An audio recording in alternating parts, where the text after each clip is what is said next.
Hey guys, it's Mary. Welcome back to my channel. Today I'm going to share with you my competition warm-up routine. Did this as a kid. I share this with my students of all ages. So let's get to it.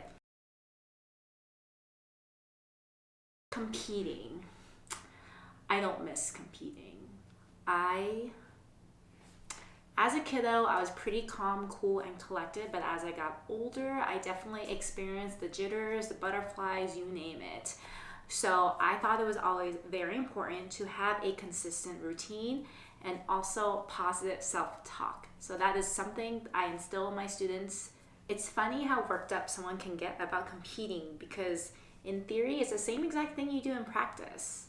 But at the same time, you have like 1 or 2 or 4 minutes to show off all of your hard work. Hours, days, months, years of training, it just falls into 1 or 2 programs. So it is a very interesting concept. I also find there are different types of athletes. Some of them stay calm, cool, and collected. Some of them internally panic. And then there is a competitor that obviously looks nervous. So we have a whole dynamic of different types of athletes and competitors. I do think the more you compete, it gets easier. The first time is always the hardest. The first time after a long break is equally as hard as well, but hopefully these tips can help you out. First, I tell my skaters to get to the competition about 45 minutes to an hour in advance.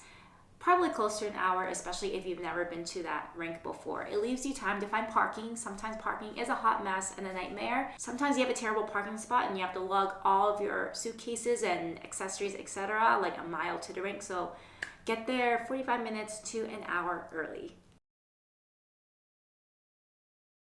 We also need to leave time to check in. There may be a long line. Now we walked in, we're settled, we are going to start warming up. Make sure you have a pair of tennis shoes, and a water bottle.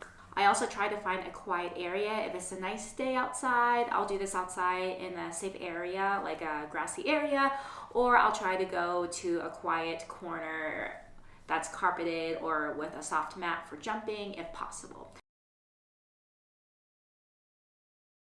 So first some light cardio, jogging, skipping, grapevines, get the blood pumping and flowing.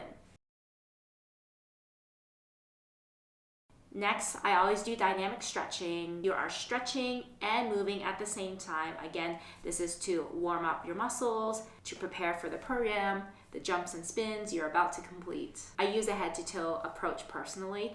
Helps me stay organized in my brain. This I leave optional depending on the age of my students. For my older or my more advanced students, I do make warm up a little longer. For my younger skaters, if it's less time, if they have a shorter attention span, I don't necessarily always do the jump rope. So jump rope, invisible jump rope, real jump rope, both work perfectly. So standard jump roping, left leg, right leg, flocks position, double unders, they are all great ways to get warmed up. Now that our body's nice and warm, we're gonna grab some water and then stretch it out. So if we have any spirals, difficult spin variations, I make sure to stretch it out.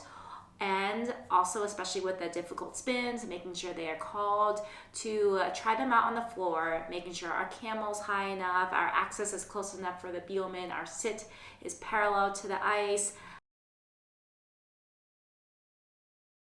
Now to move on to jumping. So first, a couple drills to help with our axis and our takeoff.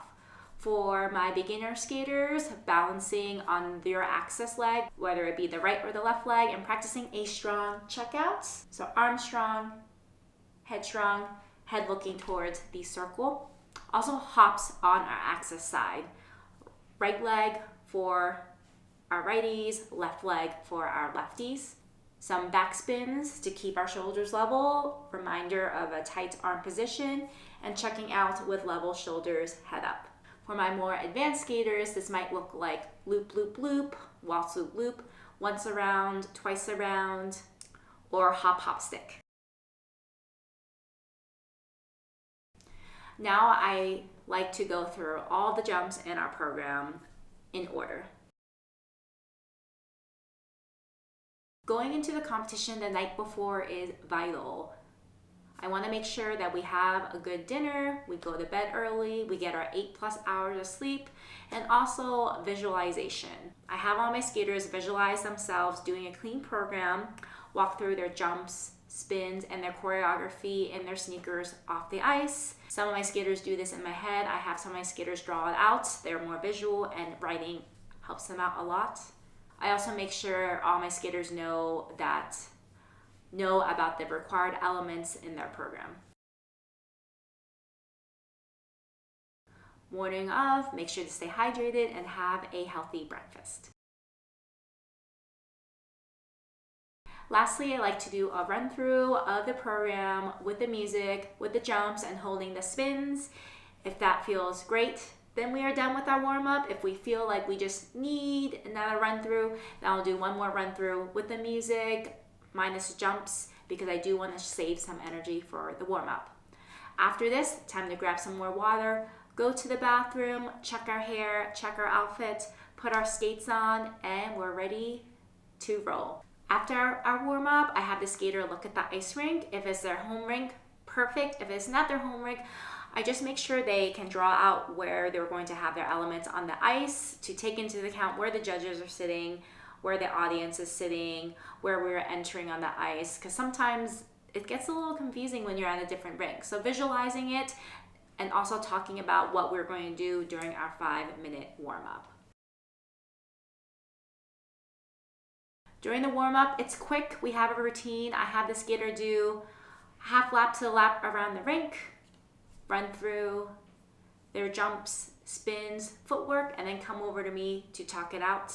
If you fell on the ice, that's okay. It does not dictate how your program is going to go. We're simply just getting our spills and our oopsies out of our system. Prior to competition, I like to remind my skaters, we all love to win, of course, right? Winning a medal is so exciting. But hey, the point of competition is to push yourself. We may be entering a new level. We're putting in elements we've never tried before. We're trying a spin, jump, turn, difficult variation. So it's hard not to focus on the placement, but I do try my best to remind my skaters of this during practice and also the week of competition too. I like to go into every competition thinking we're going to try our best. We're putting ourselves at the appropriate level and skating up to our potential. After the performance, it's a good time to give yourself a pat on the back. You skated under pressure. If it went well, great. If it didn't work out in your favor, it is a good learning experience. I think it's always good to look at what went well, what didn't work well, look at your scores, and talk about what we can improve in your program. Watching the program together with a coach, I think, is so beneficial. Sometimes you look different than what you picture. You may skate just like you do during practice. You may be a completely different skater under pressure. Some people do better. Some people change it up and forget things or change up their choreography. And unfortunately, sometimes that affects the rules and affects your placement. So looking at what can go better, learning how to manage nerves every time you compete.